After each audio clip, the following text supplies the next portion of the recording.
రెండవ రాజుల గ్రంథము 19వ అధ్యాయము 35వ వచనం. రెండవ రాజులు 19వ అధ్యాయము 35వ వచనం. దూతల గురించి మనం చూద్దాం. దూతలు ఎలాంటి వారు? ఆ రాత్రియే యెహోవా దూత బయలుదేరి అష్షూరు వారి దండుపేటలో చొచ్చి 185,000 మందిని హతము చేసెను. ఎంతమందినండి? 185,000. ఒక్క దూత, వన్ ఏంజిల్, అంతే, ఓన్లీ వన్ ఏంజిల్. ఒక్క దూత ఎంతమంది చంపిందంటే ఇశ్రాయేలు, అక్కడ రాబడింది ఏమని? ఆ రాత్రి యెహోవా దూత బయలుదేరి అష్షూరు వారి దండులో చొచ్చి 185,000 మందిని హతము చేసెను. ఉదయం జనులు లేచి చూడగా వారందరూ మృత కళేబరములై ఉండిరి. 185,000 మందిని. ఎంతమంది దూతలు? ఒక్క దూతే, జస్ట్ వన్ ఏంజిల్, అంతే. 185,000 చంపారేసింది. 185,000 మందిని. సోదరుడ సహోదరి, ఎంత కెపాసిటీ! కాబట్టి బహుశక్తిగల దూతలు, మోస్ట్ పవర్ఫుల్ సెక్యూరిటీ ఏమిటంటే 185,000 మందిని, 185,000 మందిని ఒక్క దూత చంపేసింది. ఎలాంటి శక్తి చూడండి! బహుశక్తి స్వరూపులు, బహుశక్తిగల దూతలు. కాబట్టి యేసుక్రీస్తు వారు భూమి మీద జీవించిన జీవితం అంతా దేవదూతలతో సహవాసం. ఒక మాట చదువుదామండి. మత్తయి సువార్త 4వ అధ్యాయము 11వ వచనం. మత్తయి సువార్త 4వ అధ్యాయము 11వ వచనం చదవండి. అంతటా అపవాది ఆయనను విడిచిపోగా. అంతటా అపవాది, ముందు చూస్తాం శోధనలు.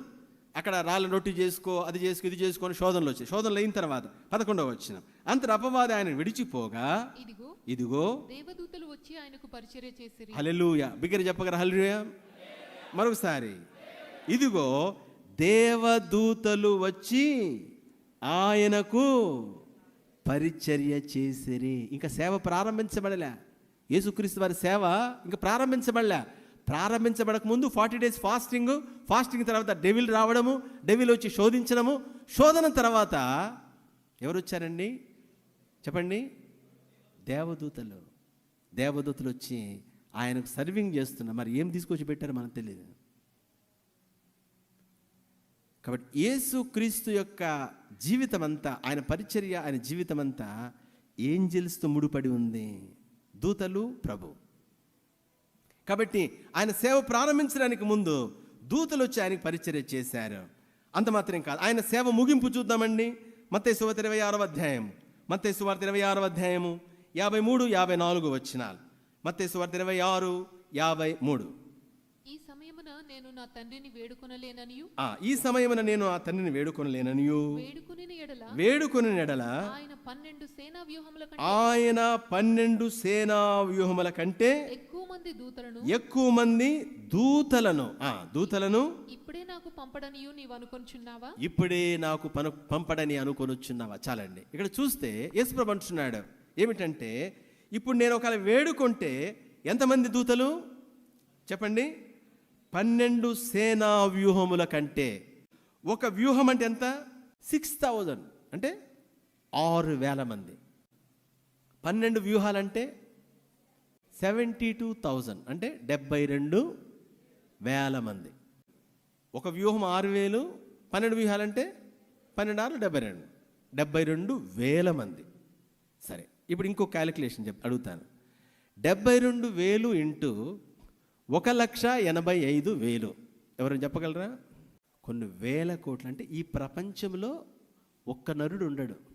ప్రభు అన్నాడు, నేను ప్రార్థన చేస్తే 12 వ్యూహాలు వస్తే ఏమవసరం, మొత్తం ఫినిష్డ్. అంత కేపబిలిటీ ఉన్న ఏంజిల్స్. డివైన్ అంటే సామాన్యమైనది కాదు. మన పాత నిబంధనలు కూడా ఒక ప్రవక్త దగ్గరికి వచ్చి, ఏ ప్రవక్త? ఎలీషా ప్రవక్త దగ్గరికి వచ్చి ఆ అసిస్టెంట్ పొద్దున లేచి వెళ్ళి వాడు మొహం కొడుకోవడానికి ఎంత బయటకు పోతే అక్కడ మొత్తం సిరియా సైన్యం అంతా వచ్చేసి రథాలు గిదారు వేసుకొని గబగబ పరిగెత్తుకొచ్చి, అయ్యో నా యజమానుడా ఏమైందిరా నీకు? అయ్యో మన పని అయిపోయింది. సిరియా సైన్యాధిపతి సైన్యం అంతటిని వేసుకొచ్చాడు, మనల్ని చంపే వదులుతారు, ఇంకా మన పని అయిపోయినట్టే. అన్నాడు కొంచెం ఆగు ప్రభా. ఏమన్నాడు ప్రార్థన? వీడి కనులు తెరవ చేయము, వీడి కనులు తెరవ చేయము. అంటే ఈ ప్రవక్త చూస్తూ ఉన్నాడు, వీడు చూడలేకపోతున్నాడు. ఏంజెల్స్ మనకు కనబడవు, కానీ ఇంకొక వెల్మ్లో మనకు కనబడతాయి, ఆత్మ వెల్మ్లో. కాబట్టి ప్రవక్త ఆత్మ వెలుగులో, స్పిరిచువల్ వెల్మ్లో ఉన్నాడు. ప్రభా వీడి కళ్ళు తెరచి ఒక్కసారి చూపించిన ఆయన అన్నాడు అంతే. అగ్ని రథాలతో చెప్పండి గొప్ప సైన్యం ఉన్నారు.